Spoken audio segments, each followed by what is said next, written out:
오늘 설교 제목이 영어로 됐습니다. 왜냐하면 이제 이 데스티니하고 이 엔카운터라고 하는 단어가 딱 한글로 이 뉘앙스를 딱 들어맞게 표현하는 부분이 좀 이게 좀 폭이 넓죠. 그래서 그냥 영어로 이제 그 설교 제목을 일단 잡았습니다. 데스티니라고 하는 것은 통상 운명 혹은 이제 소명 이제 이런 의미로 좀 사용이 됐어요.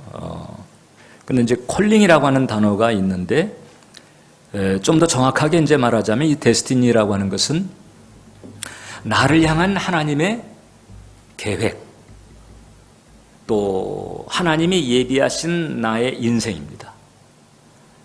그래서 내가 잘만 하면 이 데스티니를 가면서 나의 존재 목적과 의미를 이룰 수가 있는 거죠.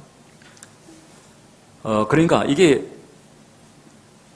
그냥 숙명적인 의미를 담고 있는 운명이라고 하기도 그렇고 콜링하고는 조금 더 다르고 그래서 그냥 데스티니라 이렇게 이제 부르는 거죠. 그러면 인카운터는 뭘까?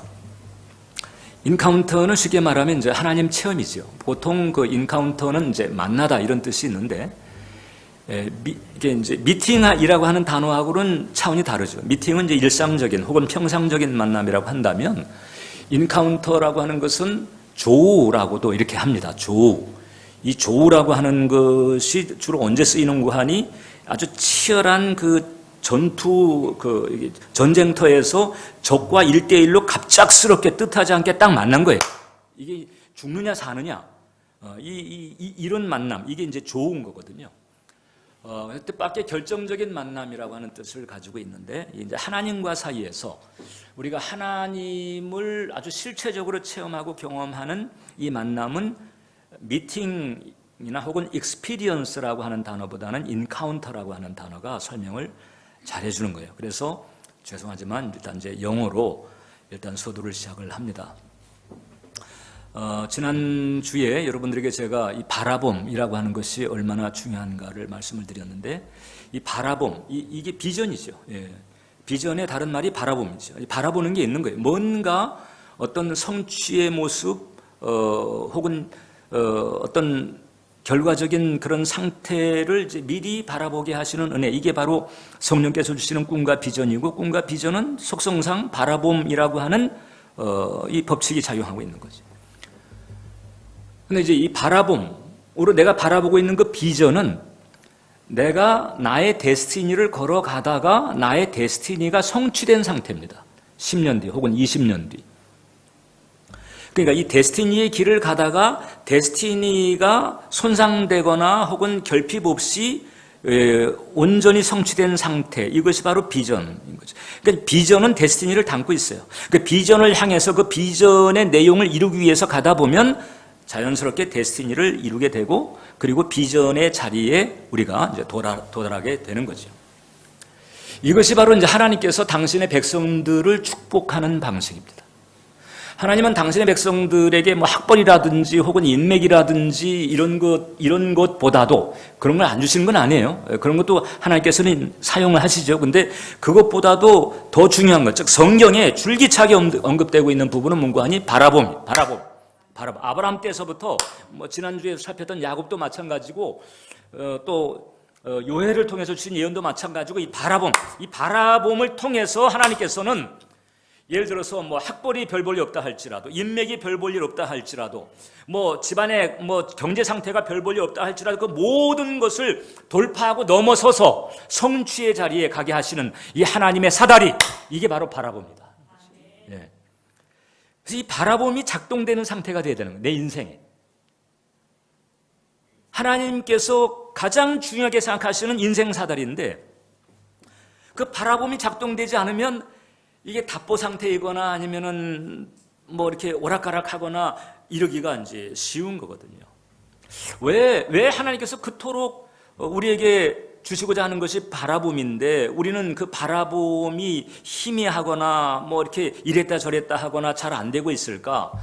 몇 가지 이유가 있어요. 아예 처음부터 잘못 잡았어요. 하나님이 보여주시는 거하고 다른 걸 잡았어요. 이건 내 욕망이지. 혹은 세속적 가치관, 예를 들어서 이제 돈과 힘이 최고라고 하는 세상 가치관에 가려져 버렸어요. 그래서 정말 주님께서 원하시는 그 의미 있고 값진 그 비전을 보질 못합니다. 혹은 또 너무 거창한 걸 생각해. 세계는 넓고 할 일은 많아. 이래가지고 너무 거창한 걸 잡아가지고 그래서 또 역시 못 보게 만드는 경우도 있고, 아니면 아주 정서적 무기력, 보긴 했는데 정서적 무기력에 그냥 휘둘려가지고 그냥 계속 깔아앉은 상태로 가거나 이런 경우가 되고.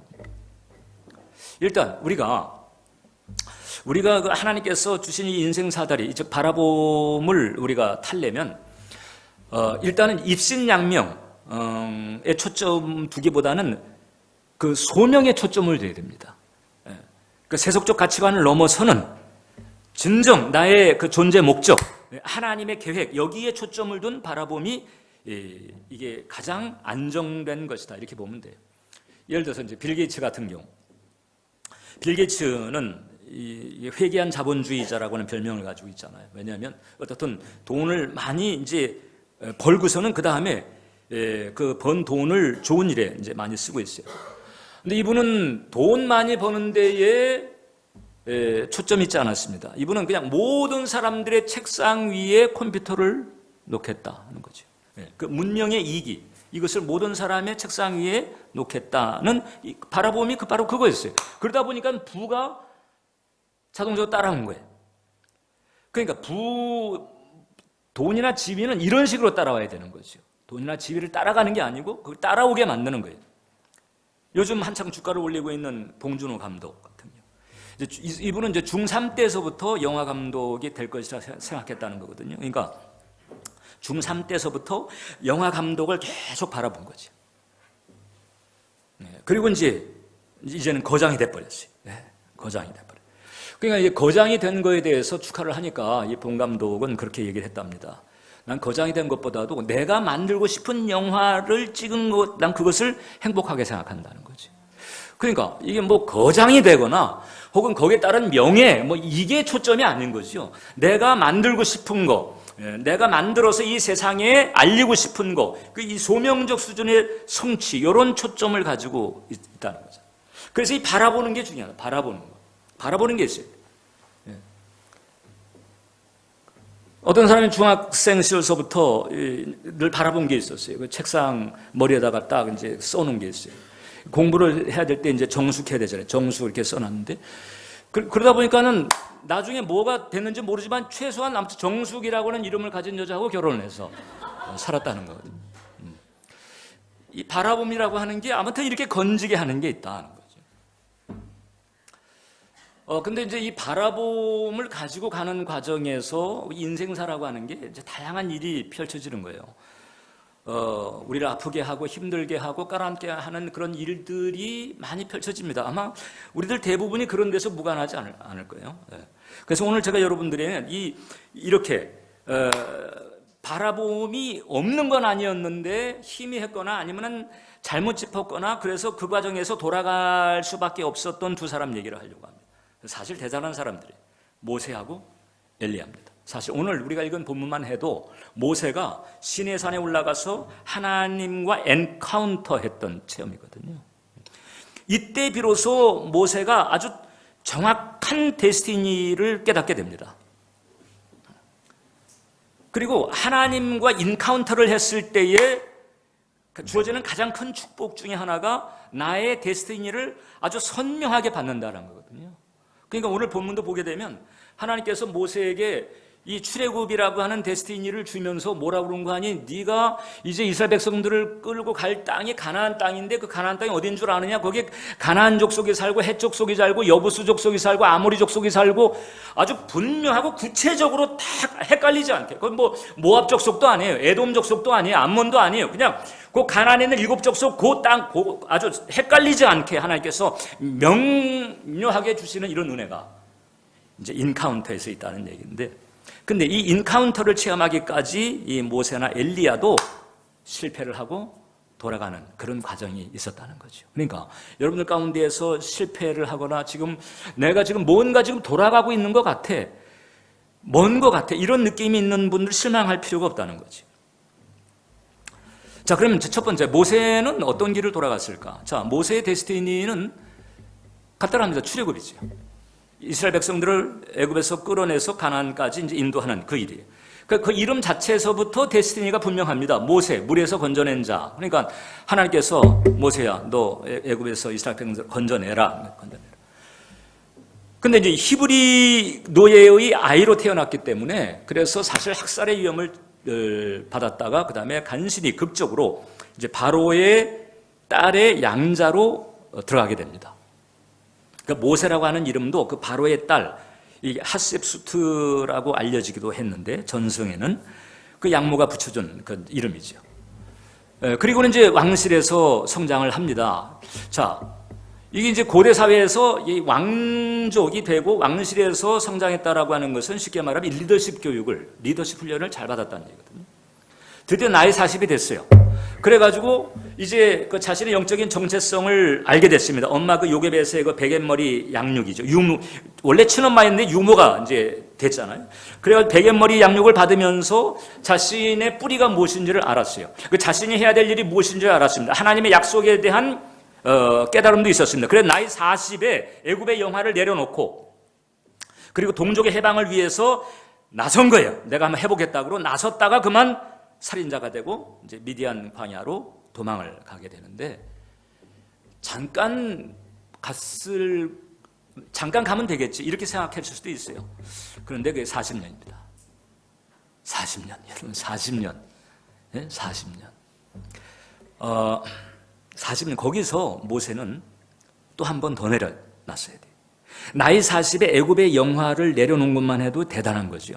그런데 하나님께서는 또 미디안 광야에서 또 한 번 더 내려놓게 하는 거예요. 뭘 내려놓게 하셨나? 처음에는 애굽의 영화, 두 번째는 자신감이지. 자기의 스펙. 이 모세는 그 나이 40대까지 그 왕실에서 자라면서 상당히 유능했잖아요. 사도행전에 보게 되면 그 스데반이 그 모세에 대해 소개를 할 때 애굽의 말과 행사에 다 능했다는 거거든요. 그러니까 쉽게 말하면 엘리트였다는 거예요. 엘리트. 뿐만 아니라 유능한 군 지휘관이기도 해서 당시 그 에티오피아의 반란을 아주 효과적으로 진압한 아주 유능한 전략가였다는 거거든요. 그러니까 이게 엘리트인데다가 군 지휘관에다가 그러니까 그 당시 모세가 한번 뜨게 되면 이집트의 그 팬덤이 말할 수 없는 거예요. 모세의 표정, 모세의 일거수일투족 이런 거에 그냥 다 관심을 가지고 주목을 하고 이런 사람이었거든요. 하나님께서 그것도 미디안 40년 동안에 내려놓게 만들어요. 찰스 스윈돌 목사님은 그런 얘기했습니다. 하나님께서는 미디안 40년 동안에 그 미디안 광야가 모세의 무덤이 되겠다. 모세의 무덤들이 미디안 광야에 여기에 저기. 무슨 무덤일까? 야망의 무덤, 야심의 무덤, 교만의 무덤, 고집의 무덤, 자신감의 무덤, 죄성의 무덤, 이런 무덤들 다 40년 동안에 아무튼 끝장을 보시는 거예요. 끝장. 완전히 바닥에 떨어뜨려가지고 끝장을 보시면서까지 그 모세의 내면에 있던 하나님 앞에 하나님 앞에서는 쓸데없는 그런 것들을 다 내려놓게 하시고 파묻어 버리게 하셨다. 미디안 광야는 그냥 광야가 아니고 모세에게 공동묘지였다는 모세의 공동묘지. 하나님은 저와 여러분들을 바닥에 떨어뜨리게 하실 때 대충 안 하십니다. 저도 몇 번 겪어봤는데 대충 안 하십니다.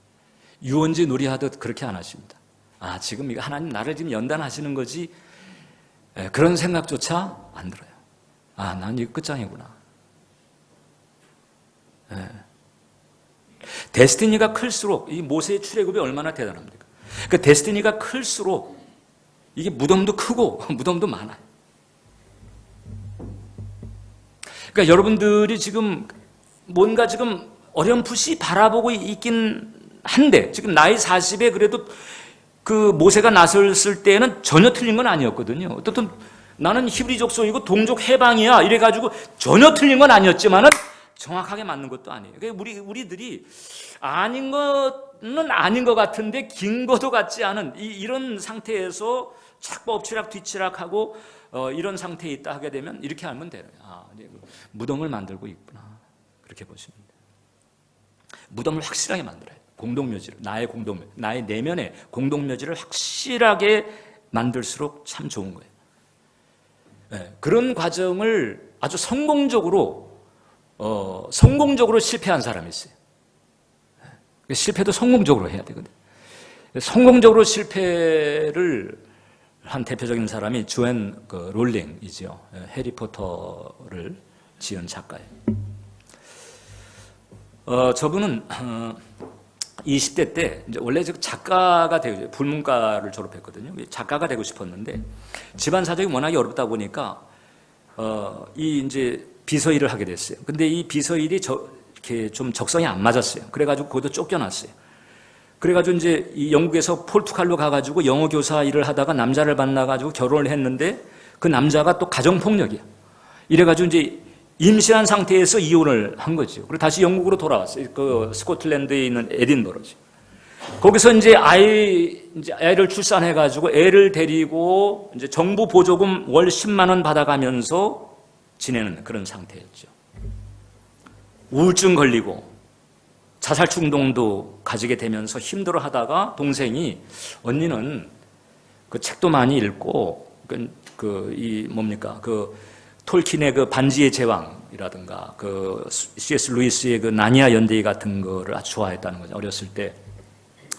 그러니까 언니 그냥 글을 써봐 이렇게 했다는 거죠. 그러니까 완전히 실패한 바닥이죠. 미혼모는 아니고, 그러니까 이 싱글에 이제 애 하나 데리고 정부 보조금 받으면서 먹을 게 없어가지고 그 카페에 가가지고 커피 한 잔으로 때우면서 이제 거기서 원고를 썼다는 거거든요. 그때 이제 그 소회를 이렇게 얘기했습니다. 졸업한 후 겨우 7년 만에 내 삶은 어느 몸으로 보아도 대단히 실패한 삶이었습니다. 결혼 생활은 얼마 못 가서 파탄 났고 졸지에 직장도 없이 자식을 키우는 처지가 됐습니다. 노숙자를 제외하고는 당시 더할 나위 없이 가난한 사람이 됐습니다. 내 부모가 그렇게 걱정하고 내가 그렇게 두려워했던 것이 현실이 됐고 나는 어떤 사람의 삶보다 실패한 삶이었습니다. 이렇게 된 거죠. 그런데 그 실패가 그렇게 귀했다는 거예요. 그 실패가 지나고 보니까 덕이 됐다. 왜 실패를 하면 얻는 것에 대해 말하려냐 하느냐 물을 것입니다. 그 해리포터의 성공 이후에 조안 롤링은 가는 곳마다 실패의 경험을 얘기를 하는 거예요. 하버드 대학 그 졸업식에 가가지고 연설할 때도 마찬가지예요. 실패가 왜 축복이 됐느냐? 이제 줄친 거예요. 삶에서 불필요한 것들을 모두 벗겨내버리기 때문이다. 불필요한 것들을 벗겨내고 진짜 집중해야 될 것에 혹은 진짜 매달려야 할 것에 매달리게 만드는, 이게 바로 실패예요. 그 실패 과정에서 아주 혹독한 대가를 치르긴 했지만은 그러나 전 자격증이었다. 그러니까 지금 실패하고 있어요. 지금 자격증을 따고 있는. 삶에서 불필요한 것들, 이게 결국 이런 것들이 나로 하여금 못 보게 하거나 헤매게 하고 있는 거거든요. 지금 우리들이 어렴풋이 난 좀 이걸 해야 될 것 같아 하면서도 확신도 없고 그리고 자꾸 이렇게 돌고 돌듯이 이렇게 되고 있는 이유는 뭐냐? 그 불필요한 것들이 여전히 남아있어서 그런 것들이 나로 하여금 못 보게 만들고 헤매게 만드는 경우가 거의 대부분이라 이렇게 보면 되는 거예요. 모세도 역시 그런 게 많았던 거죠. 스펙이 좋았기 때문에 더 그랬어요. 그래서 하나님께서는 미디안 광야로 몰아내가지고 40년 동안 탈탈 털어버린. 그리고 이제 모세에 있어서 이제 마지막 남은, 그게 뭐가 남았는지 모르겠지만은 마지막 남은 그 불필요한 것 그거 하나 이제 딱 땅에 파묻고 마지막 무덤을 딱 만드니까 그 다음에 하나님께서 나하고 좀 만나자 하는 거지. 나하고 만나자. 그리고는 진짜 데스티니를 알려주신 거예요. 여러분들의 삶에 내면의 묘지가 없다. 이 문제입니다. 문제입니다. 내면의 묘지가 있는 삶이 복된 삶입니다. 나의 내면의 묘지가 어디에 있었는가 한번 생각해 보세요. 있어야 돼. 있어야 돼. 그리고 이제 모세가 그 데스티니와 관련해서 우리에게 또 한 가지 가르쳐 주는 것은 그 모세가 이제 거칠 역정하고 데스티니가 무관하지 않다는 거죠. 하나님은 우리를 그렇게 인도하세요. 나와 전혀 동떨어진 무관한 그 뜻밖의 뭐 이런 쪽으로 인도하시는 예는 상당히 드뭅니다. 거의 대부분 내가 접했거나 내가 관심을 가지고 있거나 내가 배웠거나 이런 것들을 주님께서 사용하시는 경우가 많다. 애굽 왕실에서 왕족으로 자라면서 리더십 교육을 받아 일반 백성이 아니었잖아요. 그러니까 아예 그 리더십의 분위기 자체가 그냥 본능적인 거예요. 태어나면서부터. 그러니까 나중에 200만 되는 이스라엘 백성들을 40년 동안 이끌어가는데 그 리더십이 발휘를 한 거죠. 우리 기생충도 보니까 그 봉준호 감독 부부가 보니까 과외를 했다는 거잖아요. 그래가지고 과외를 하면서 자기가 아내를 연결했는지 아니면 아내가 자기를 연결했는지 그 영화에 나오는 그대로, 저도 그 영화 봤거든요. 영화에 나오는 그대로, 그게 이제 자기가 겪었던 걸 그대로 그냥 영화에 이렇게 넣은 거예요. 바울이 상당히 탁월한 학자였잖아요. 예수님의 십자가를 해석을 시켜서 이걸 교리적으로 정리하려는데 주님이 딱 보니까 이 베드로는 고기 잡는 거는 능한데 이 학자적인 이 깊이가 없는 거예요. 그러니까 하나님께서 교회를 핍박하는 바울을 이제 뒤집어 놔가지고 그로 하여금 바울 서신을 쓰게 만들잖아요. 그러니까 이런 과정이 있는 거지. 목사님, 저는요, 뭐 딱히 뭐 이렇게 건질 만한 뭐가 없는 것 같아요. 근데 사실 책 읽는 것도 상당히 중요한 거죠. 그래서 책 읽는 게 중요합니다. 책을 많이 읽게 되면 그런 과정에서 나의 데스티니가 툭 튀어나올 수 있고, 이 조한 롤링만 해도 어렸을 때 그 반지의 제방이라든지 나니아 연대기 그런 그 판타지를 뭐 좋아하고 많이 듣다 보니까 결국 이제 그게 귀중한 이제 자산이 되었던 거거든요. 나이 40에 그 나섰던 모세의 의도가 틀린 것은 아니었습니다. 그러나 아직은 아닌 거예요. 묻어야 될 것이 많이 있는 거죠. 하나님은 필요한 시간을 생략하지 않습니다. 아무리 내가 힘들고 버겁고 뭐 눌리고 있다고 할지라도 필요한 시간은 생략하지 않으신다. 충분하게 우리의 내면을 다루시고 내 안에 있는 불필요한 것들을 파묻은 다음에 저와 여러분들을 쓰신다라고 하는 거죠. 두 번째, 엘리야는 어떤 일이 있었을까? 자, 엘리야의 데스티니는 그 당시 소위 우상 숭배에 빠졌던 그 이스라엘, 원래 선민인데 하나님한테 배신 때린 거잖아요. 그 이스라엘의 이제 하나님의 살아계심을 증거하는 것이 데스티니였습니다. 가장 클라이막스가 갈멜산에 불 받은 거였거든요. 갈멜산에 불을 받았어요. 그거 아무나 할 수 있는 일이 아니잖아요. 또 하나님께서 불을 내려주셨고 하나님도 밀어줬어요. 불 달라고 하니까 오케이, 그리고 하나님이 밀어주셨어요. 그런데 희한한 게 갈멜산에서 불 받고 난 다음에 그만 뭐라고 그런 거 하니 하나님한테 나 죽여주세요. 나 더 살기 싫어요. 아니, 불 받은 다음에 죽고 싶다고? 근데 이제 그렇게 된 거예요. 왜냐하면 일단 이제 1차적인 이유는 그것입니다. 갈멜산에 불도 안 통해. 그 갈멜산에 불 받는 게 쉽지가 않은 건데 그 갈멜산에 불을 받아가지고 하나님의 살아계심을 이 데몬스트레이션 했는데, 보여주었는데, 그런데도 아합과 이세벨이 회개할 줄 모릅니다. 그럼 이제 뭘 가지고 하라? 이 갈멜산에 불 가지고 안 되면 그럼 뭘 가지고 하나? 그냥 버섯 탁 맥이 풀린 거예요.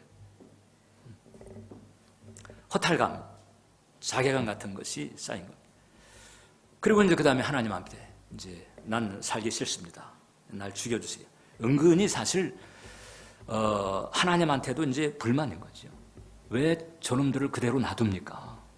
아니 그냥 갈매산의 재단만 아니고 그 스마트 폭탄처럼 그냥 뒀다 뭐 하십니까 도대체? 이 모양이 뭡니까? 저는 이게 뭡니까? 갈매산에 불 받고도 내 모양 있고 내 모양 내 꼴이 이게 뭡니까? 이제 이렇게 된 거예요. 그리고는 죽여달라고 한 거죠. 하나님께서는 그 엘리야를 이제 호렙산으로 부르세요. 신의 산이죠. 40주 40야를 거쳐가지고 그 호렙산에 오게 만듭니다. 자, 그러니까 이 호렙산을 향해 가지고 40주 40야를 행하는 과정에서 당연히 엘리야는 누구를 생각했겠어요? 모세를 생각할 수밖에 없죠. 모세가 걸었던 그 과정을 엘리야가 거치는 거죠. 광야, 모세의 무덤이 있었던 그 광야, 그 죽음의 광야인데 엘리야도 그 광야를 똑같이 거치는 거죠. 엘리야에게도 죽을 것이 있기 때문에. 엘리야는 뭘 죽여야 했을까? 하나님은 엘리야의 속에 뭐가 죽기를 바라셨을까? 엘리야에겐 이런 것이 있었다고 보면 됩니다. 내가 하리라.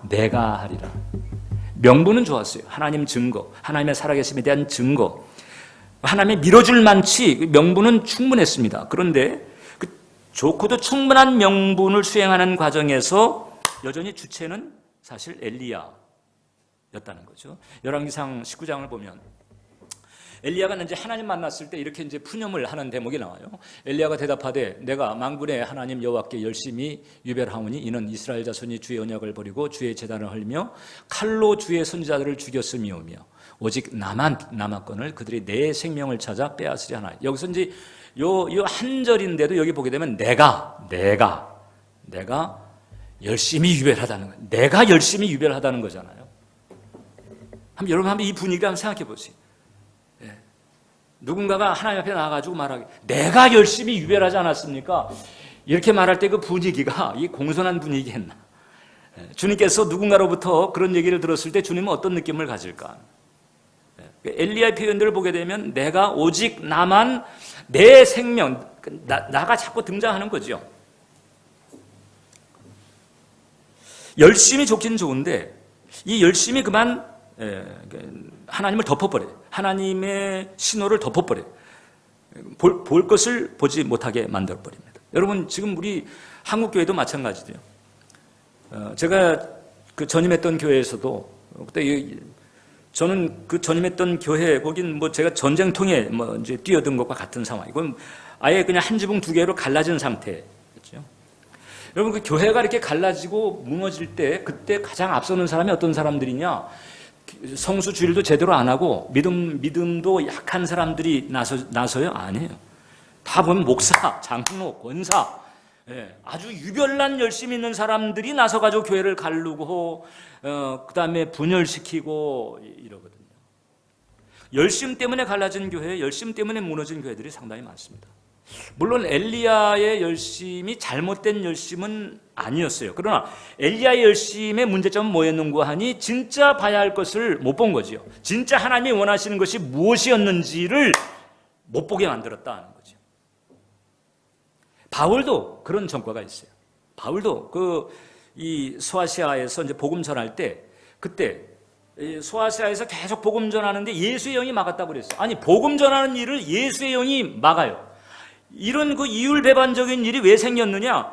하나님의 계획은 복음을 전하는 것이라 할지라도 장소는 이제 마케도니아, 즉 유럽으로 건너가는 거였는데 자꾸 계속해서 이 바울은 아시아에 집중을 하는 거예요. 왜냐하면 아시아에 뭐 당연히 믿지 않는 사람들이 많으니까. 그러니까 여기 할 일이 많다. 여기 할 일이 많다. 이래가지고 계속. 근데 하나님의 뜻은 유럽으로 복음이 전파되는 거였거든요.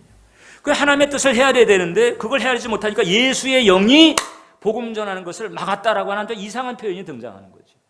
그 열심인데 그 열심이 하나님의 의중을 헤아리지 못하게 한 거죠. 그래서 이제 하나님께서 엘리야를 부르십니다. 그래가지고 호렙산에서 만나시는데 처음에는 바람과 불과 지진과 같은 놀라운 이적적인 역사가 있었어요. 근데 바람과 불과 지진과 같은 대단한 현상 가운데에서 하나님이 인카운터가 없었습니다. 정작 엘리야와 하나님 사이의 인카운터는 세미한 소리 가운데 있어요. 세미한 소리. 그래서 우리가 하나님과 가지는 관계에 두 가지 레벨이 있다는 거죠. 첫 번째 뭔가 하니 바람과 불과 지진의 수준이 있어요. 하나님의 실력을 보여주는 거죠. 내가 있다라고 하는 거예요. 내가 어떤 존재인가 이걸 보여주시는 거죠. 근데 보여주시는데 이건 그냥 데몬스트레이션에서 끝나요. 여기에는 펠로우십이 없어요. 소통이 없어요. 과시하고 전시하지만 그러나 소통은 없어요. 소통은 언제 있느냐? 친밀감, 이런 소통은 언제 있느냐? 세미한 소리죠. 이 세미한 소리, 여기에서 인격적 소통의 수준이 있는 거거든요. 하나님은 엘리야를 세미한 음성, 즉 인격적 소통의 자리로 부르신 거예요. 갈멜산의 불도 대단하지만 진짜 중요한 것은 하나님과 친밀한 관계거든요. 네, 하나님 친밀한. 할렐루야. 예. 우리 영 형제 내외가 오늘 교회에 출석했습니다. 신혼 부부입니다. 이제 결혼하기 전에 연애를 했을 거잖아요. 그럼 이제 둘이 연애를 할 때 충분히 우리는 상상이 가죠. 어떻게 연애를 했겠어요? 예, 세미한 소리로 하는 거죠. 만약에 둘이 연애할 때 세미한 소리로 하지 않고 큰 소리가 났다, 그럼 뭐 하는 거예요? 싸우고 있는 거죠. 그러니까 큰 소리보다는 세미한 소리가 더 좋은 거예요. 하나님과 우리 사이도 마찬가지. 큰 소리 나는 것보다, 바람과 불과 지진같이 큰 소리 나는 것보다는 세미한 소리가 이게 진짜 백이다. 엘리야가 이 레벨에 들어갔을 때 비로소 자기가 해야 될 정확한 데스티니를 발견하게 됩니다. 열왕기상 19장을 보면 여호와께서 그에게 이르시되 너는 내 길을 돌이켜, 이제 네가 할 일을 내가 가르쳐 준다는 거잖아. 넌 죽겠다고 그랬는데 네가 지금 죽을 일이 아니고 네가 할 일이 있다는 거죠. 뭔가 하니 다메섹에 가서 하사엘에게 기름을 부어 아람의 왕이 되게 하고, 또 이스라엘에 가가지고 예후에게 기름을 부어 이스라엘의 왕이 되게. 자, 이 두 나라 왕을 세우는 거예요. 와, 두 나라 왕을 킹메이커예요. 킹메이커의 사명이 남아있는, 나라의 운명을 좌지우지할 아주 중요한 역할이 두 나라씩에나 있고, 그 다음에는 엘리사에게 기름을 부어 너를 대신하여 선자가 되게 하라. 엘리사를 후계자로. 그 엘리사가 엘리야보다도 갑절의 영감, 자기보다 배나 능력이 많은 후계자를 세우는 거죠. 어마어마한 데스티니인 거죠. 아주 중요한 일이에요. 엘리야도 역시 인카운터, 하나님과 그 은혜의 자리에 서게 되면서 정확한 데스티니를 깨닫게 된 거죠.